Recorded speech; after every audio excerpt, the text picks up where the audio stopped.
statement. All right, welcome back to another edition of. I changed the name of my YouTube channel.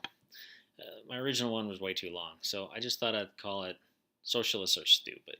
So that's the name of my site now. The thing I want to go over today, or the subject that I want to talk about, is what's called the American gun culture.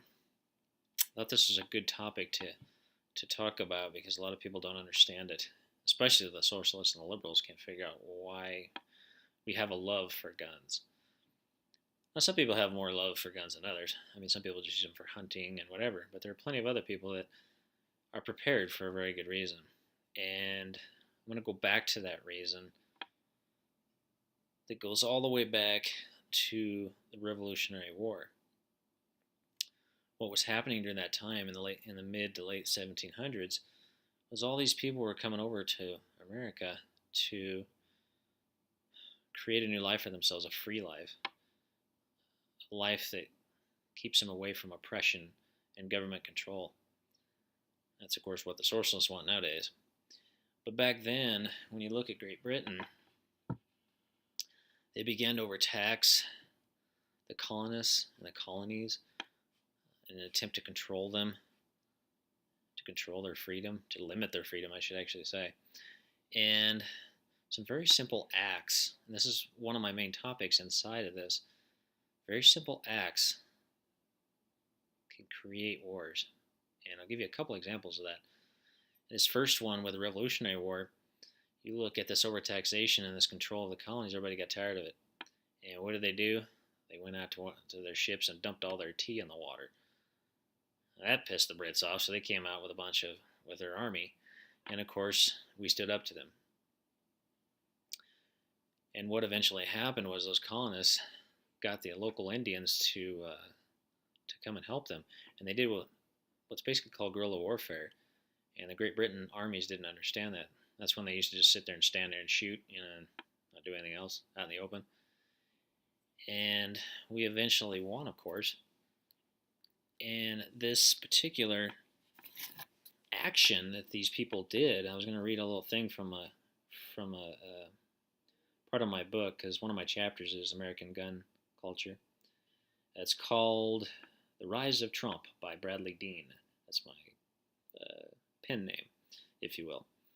So inside this, I wrote, when it comes to this Revolutionary War, this impressive and unprecedented victory has been forgotten over time.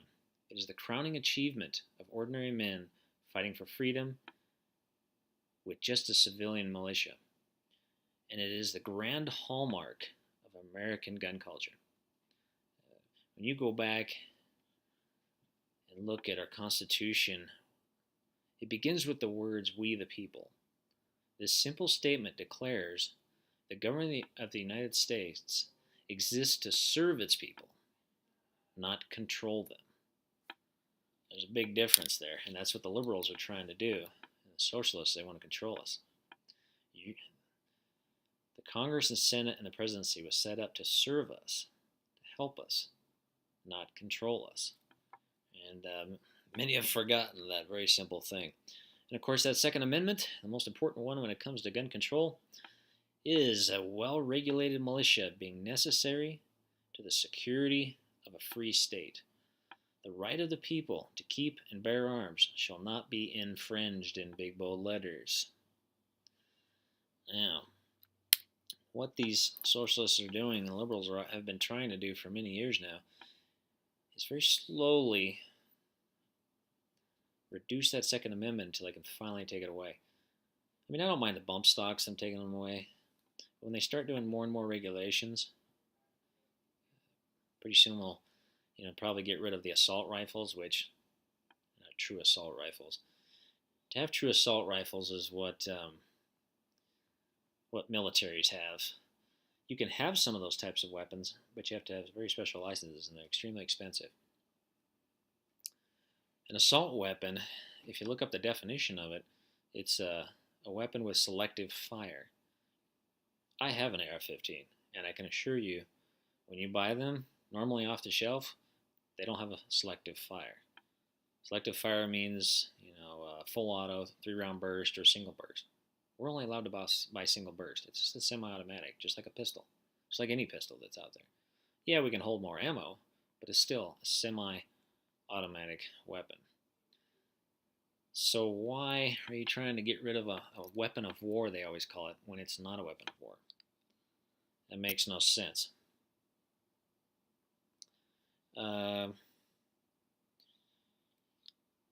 If you look at most militaries, how many people are in the military?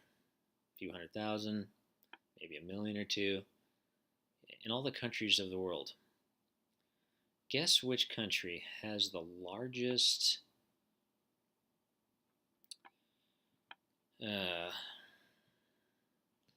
it's military in the world, but it's the largest unorganized military in the world. That's what I wanted to say. It's the Americans. It's the American civilians. We have over, 100 million people. 80% of them, 70 to 80%, are all conservatives and Republicans. Those 100 million people hold about 300 million weapons and about 1 billion rounds of ammunition. I know guys that have got like giant safes. I know a couple of them. I'm not like this, but I do know a couple of guys that have huge safes. They had to actually pull out insurance policies just to help insure their weapons. They have 50 calibers, ARs, AR-15s, AR-10s, AKs, and just thousands upon thousands of rounds, just cases and cases of them. And that stuff those explosive stuff you can buy when you shoot it. Vests. I mean, there are plenty of Americans out there in most of the rural areas that have this kind of stuff. Most people just have a couple of weapons. I have 2 ARs, maybe 1,000 rounds of ammo. I mean, I don't ever plan on using them, but they're there for a reason. For that same reason as they did back in the Revolutionary War. So where I'm getting at, you don't want to piss off the world's largest army that could become an army. It's a very bad idea. Guns are here and they're here to stay. It's what we were built on. It's who we are. But the socialists and the liberals want to take that away. There are very other simple acts that could create this. Other examples I was thinking of was World War I. How was that started? It was some Austrian's Duke, I don't know, head guy. His chauffeur took a wrong turn and was assassinated, him and his pregnant wife. And that began World War I. What happened in World War II? Just a simple soldier was angry that they lost that war. That soldier slowly rose to power. We all know him as Hitler. He almost committed suicide one time. That would have been nice if he would have.